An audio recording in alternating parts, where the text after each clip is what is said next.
Good evening, I'm Jason Vio. Katarina is away this week. Here's what's making news tonight.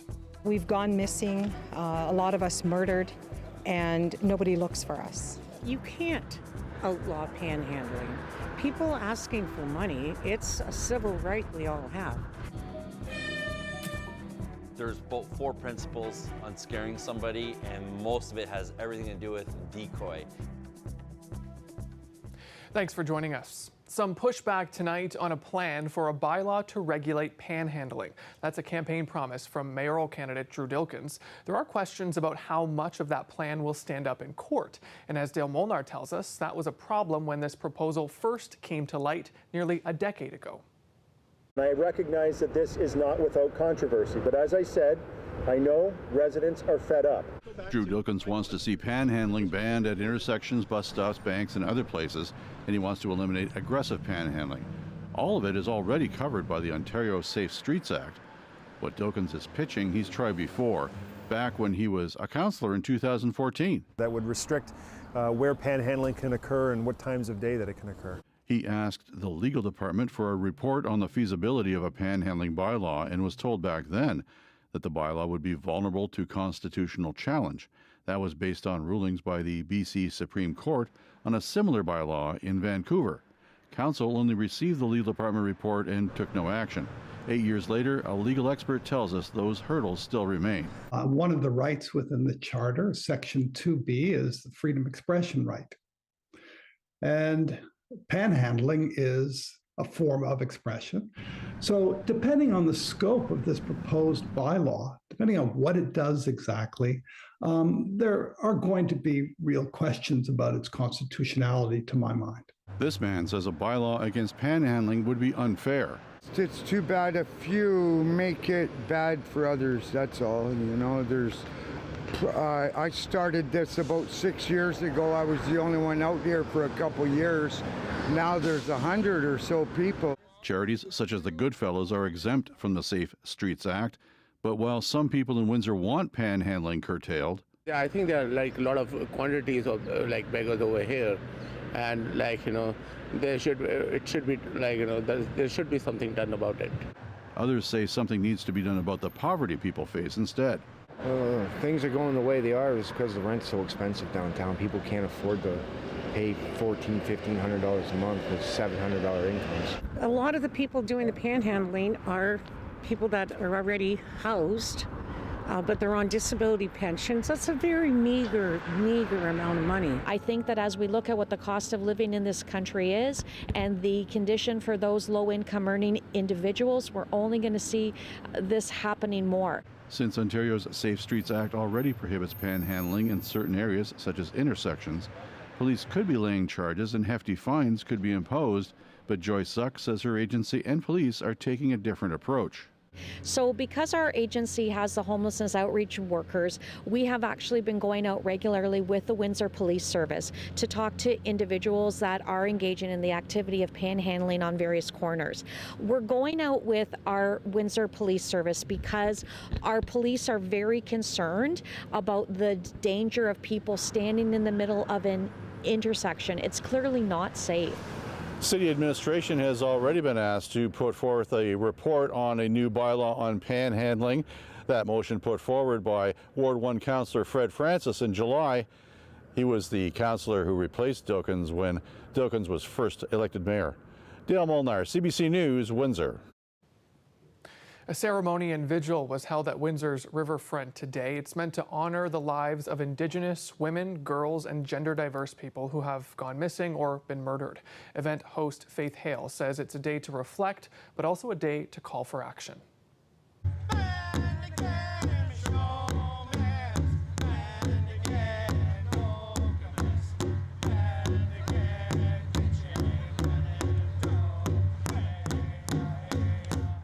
The day really is about honoring our missing, murdered Indigenous women and girls and boys, and what we do know about our two-spirited people as well, that we've gone missing, a lot of us murdered, and nobody looks for us.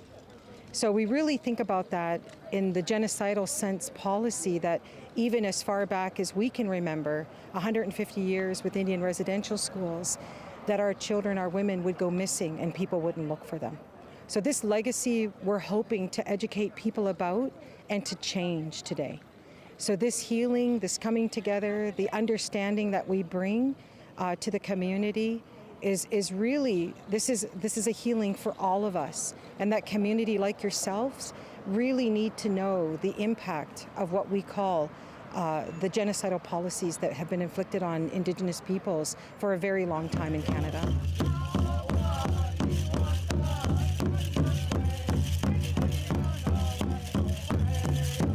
Elaine Bond Laforne, 48, murdered in New Credit on January 22nd, 2012.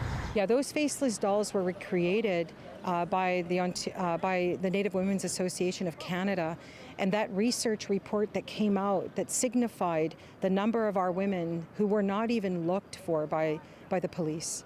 And their families were asking, they're missing, and they were told, oh, well, that's what Indigenous people do, they go missing. Well, that's not true. They were found, they were murdered.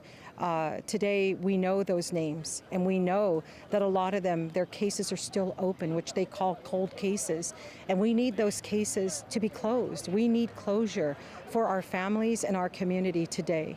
So we're asking still today as Native women, and to show the faceless dolls because it symbolizes the spirit of those women who have yet to be found.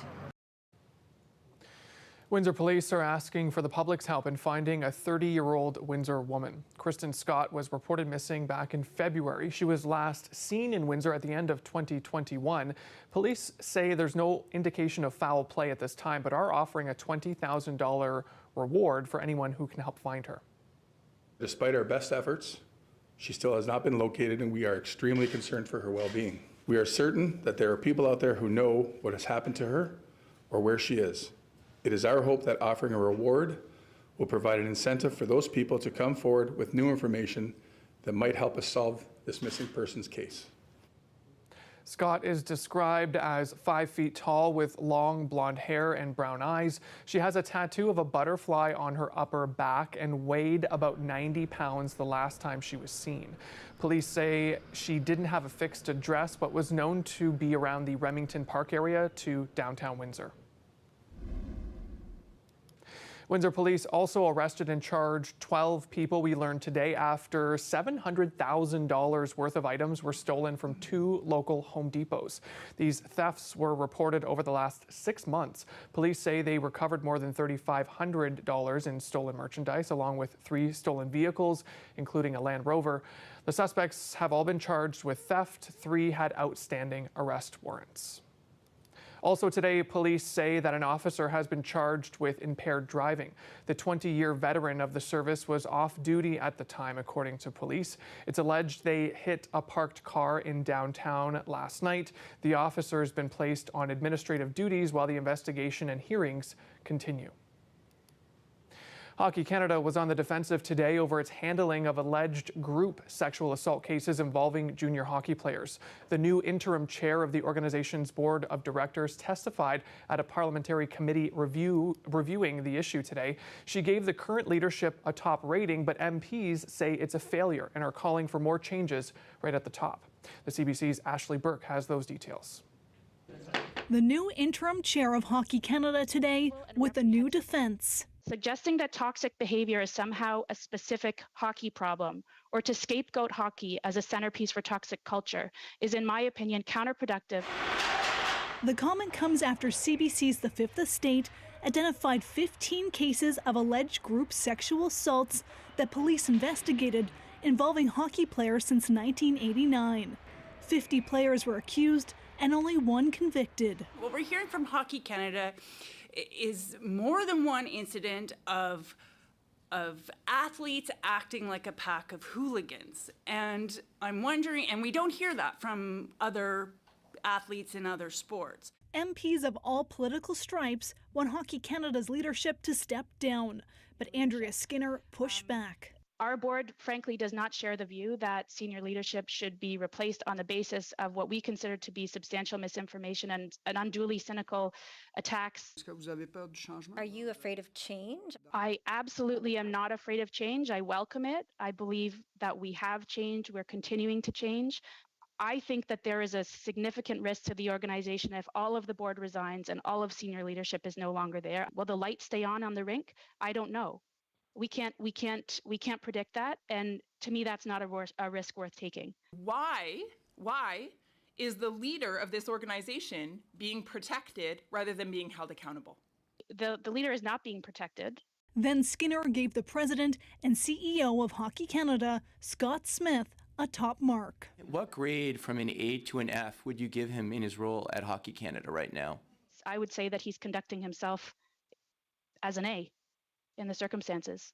MP said they were shocked. I'd have to give them an F on this one. It's a failure. It's an F. Mr. Smith has not done what is necessary to change the culture within Hockey Canada. You have to living. Don't finish the course. Just living. All of this led to the Minister of Sport today calling on Hockey Canada's provincial and territorial members with voting power to push for leadership change.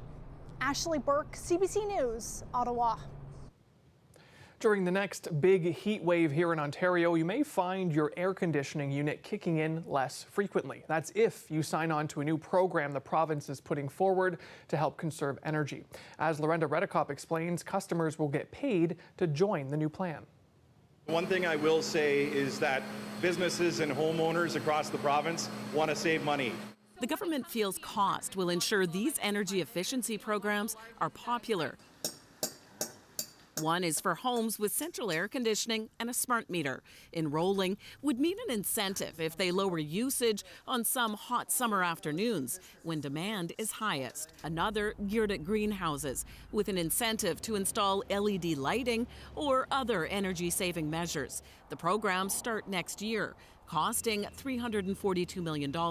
Very confident that because of the programs that are put forward, it will reduce our reliance on natural gas generation in the province, and it will also cut down our need for new generation. The 4 programs were all recommended by the independent electricity system operator. People have needed that help for the last 4 years, and they weren't getting it. The opposition NDP says this is all as people are paying more for natural gas, more than 4 years into this government. When they came in, they cut renewable energy contracts. We need that power. They cut the conservation programs. We needed those programs. They didn't actually have a plan in place. This is not a good way to manage an electricity system.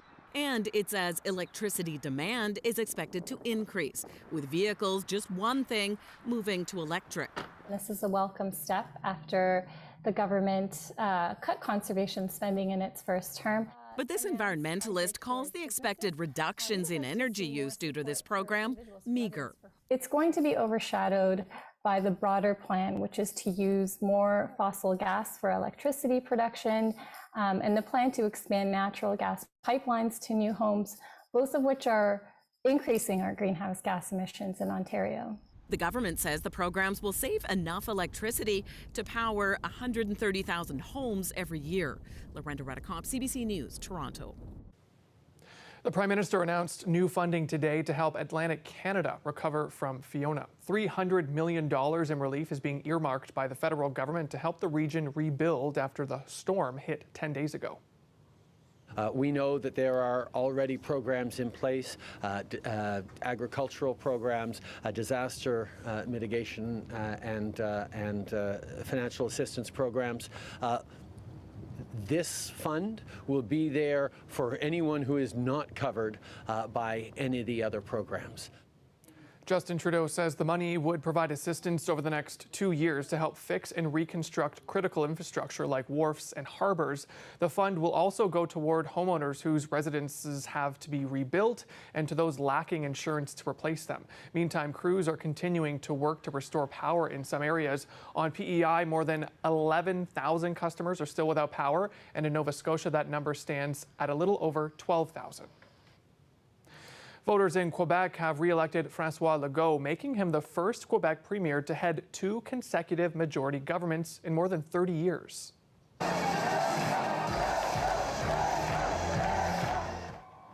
Legault's coalition Avenir Quebec won an overwhelming majority with 90 of the 125 seats in the legislature, a bigger win than the party's first in 2018. The Liberals hung on to official opposition status, winning 21 ridings, but down 6 seats from when the election was called.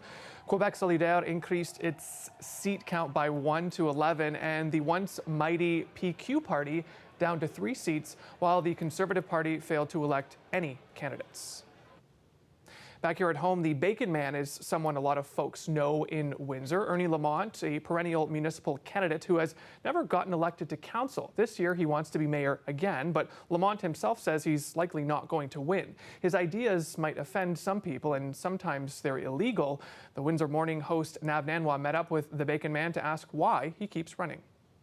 You couldn't miss the sign if you tried. The Bacon Man lives here. It's plastered outside the home of Ernie the Bacon Man Lamont. I'm Nav from CBC. His garage doubles as campaign headquarters, and it's packed with lawn signs, old event posters, newspaper clippings, and memorabilia from past runs. So he did a book on me. Lamont is 75 years old, and for more than 3 decades, he's made a living locally selling bacon and other meat products, hence his nickname, the Bacon Man. That's when I brought the casino up in 91. He's got some strong ideas on how to make Windsor a better place to live. I would love to see 10,000 homes being built now between the 9th and 10th concession. I would like to see Jefferson Avenue open from the tracks all the way to 42 and build a beautiful look-alike Cedar Point amusement park and aquarium. Once Lamont gets on a roll, it's hard to cut in. I know this city very well. I've lived here all my life. He's loose with insults for the current and past mayors. He drops a lot of F-bombs, but there's no doubting his passion for Windsor. Some of his ideas are out there, like dropping a refurbished jumbo jet downtown so it can become a restaurant. That's what people want to see. People want to see something great. And his solution to the region's ever-growing geese population isn't just offbeat.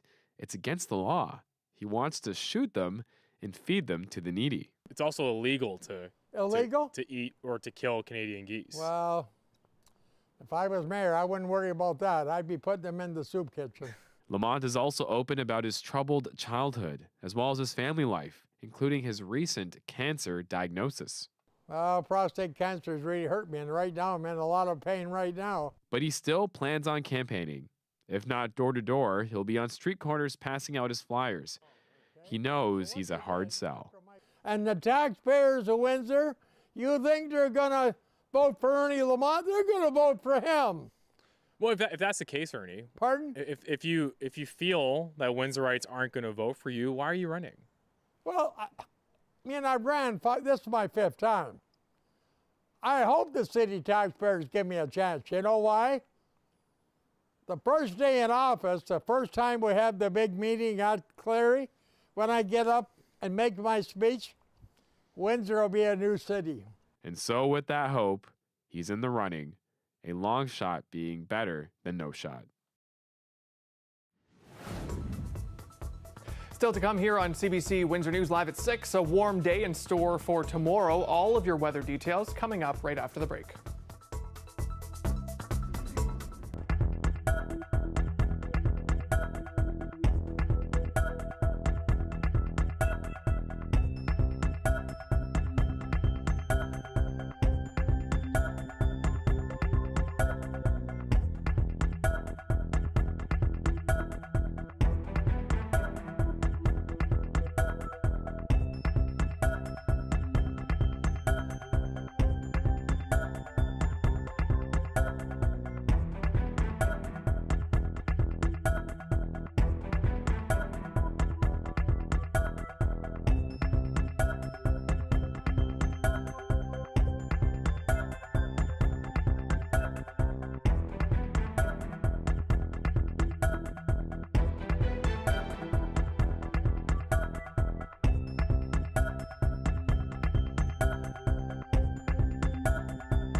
And we're back now for a quick look at weather. Josiah Sinanen is back. He's filling in while Colette Kennedy is away. And you can hear him on CBC's Afternoon Drive weekdays between 4 and 6. Josiah, I have to say, I did look ahead. Tomorrow is looking pretty gorgeous. It is. We're seeing some great weather over the next 24 hours. Let's take a look at that 5-day forecast coming up. If you take a look at the screen, we can see that we're dropping from that 20 degrees down to a low of 4 tonight. But don't get too sad into Wednesday. It's going to be beautiful, a high of 24 and sunny. That nice warm weather into Thursday as well with a high of 21 and a mix of sun and cloud. That evening, a 60% chance of showers and a bit of a cooler Friday, high of 11 only on Friday, and a 30% chance of showers during the day. And taking a look into the weekend to kick off the Thanksgiving long weekend, a sunny day expected with a high of 13. Okay, some nice temperatures. Not Were you too able bad. to take advantage of some of the warmer weather this morning? Yeah, I was. I actually biked to work this morning, and I know we talked after the show yesterday, and you said you would rollerblade. Did you join me? Drum roll, I bailed. I didn't do it. A couple of different things fell into place, but I did get out for a walk with my son, and we did see something interesting. Let's show our audience some of the photos I took this morning. It's kind of like this haze over the field, which was kind of neat. And we talked about Halloween decorations yesterday, and this, I feel, is kind of like how Mother Nature is decorating the field a little bit. I don't know. Absolutely. I love that. Beautiful capture. And at least you were active. Speaking of which, it is the Motion Week at U Windsor. So it's a great time to take advantage of getting outside. Some free swimming activities and skating activities. You can see all the details there. I'm really excited to check out that Tolder Lancer Center. It's supposed to be state of the art. I don't know if you've heard of that. Yeah, no, it's a brand new center. You can get in there for free. Absolutely. Until Sunday. Yeah. There we go. Great plan for your weekend. All right. Thanks so much, Josiah. No worries. Thank you, Jason. And still to come, speaking of Halloween, a spooky preview to a scare house in Windsor. You won't want to miss that coming up right after the break.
home.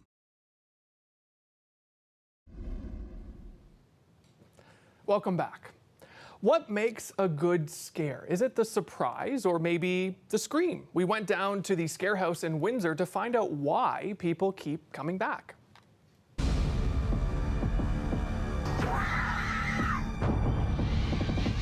I don't think anybody feels bad about scaring them. As a matter of fact, we celebrate it. When you leave this building, there's 3 shoes, I think, up on over the door. They're sandals.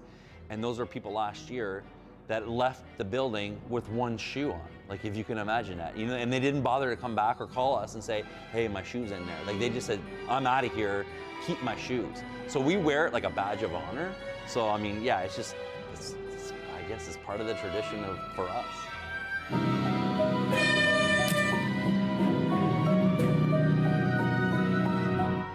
Well, there's a lot of thought that goes into a really good scare, and there is the anatomy of a scare, but without going into very detailed stuff, there's about 4 principles on scaring somebody, and most of it has everything to do with decoy. And anybody knows that watches a good movie hears the sound. And then when they look at the sound, they turn around, and then that's when you get that jump scare. So that's it in a nutshell. But what we'll do is we'll spend a lot of time to make that happen within the set and build up that suspense, basically from the front door right to the last scare at the end.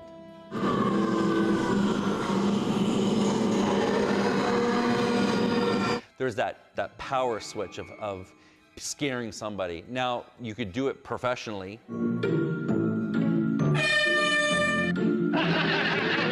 But it's fun to be scared. Like, no one turns around and sits there and is mad. They may be at the time, but then it settles down and you giggle and you go, oh my God, I got scared, because you just got scared.